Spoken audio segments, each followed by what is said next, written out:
Edward Stone è l'astrofisico americano tra i più esperti della NASA, l'Agenzia Spaziale Americana. È lo scienziato che meglio di chiunque altro al mondo ha studiato i misteri del Sistema Solare e dello spazio interstellare. Grazie alla sua ricerca hanno preso vita le più importanti missioni spaziali con l'ausilio di sonde. Laureato in fisica all'Università di Chicago, dal 1972 è a capo della ricerca scientifica della sonda Voyager.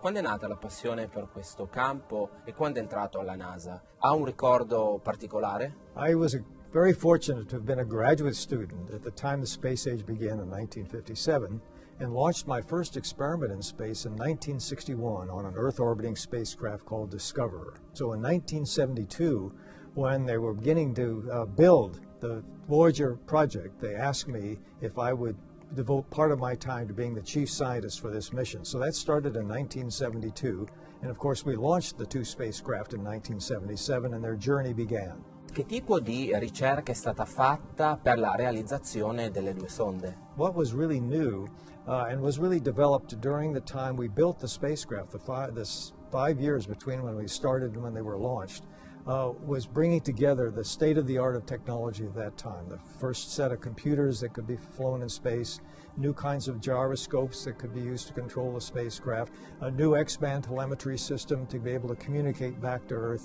Quali risposte si aspetta ora che la sonda Voyager è uscita dal Sistema Solare? Voyager 1 is now outside the bubble the sun creates around itself. That's called the heliosphere, and it's in the space between the stars, which is where it will be now for billions of years.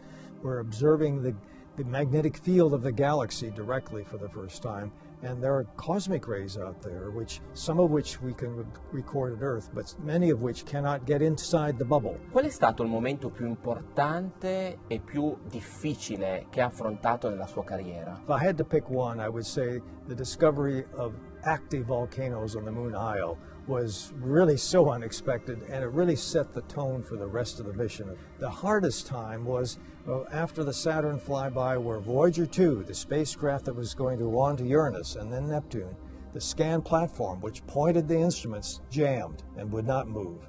Fortunately, we found a way to fix it, but that was certainly very challenging. Crede che la sonda Voyager, ora che è uscita dal Sistema Solare, darà una risposta sull'esistenza di vita extraterrestre intelligente? I think the best chance one has of finding life elsewhere is to detect planets around other stars, analyze the atmosphere of those planets to look for signatures that there's living microbial life there which has changed its atmosphere. La sonda sarà operativa fino al 2025, poi le batterie si esauriranno e il disco d'oro al suo interno con le coordinate terrestri e i dati sull'umanità proseguirà il suo viaggio, in silenzio, nell'universo.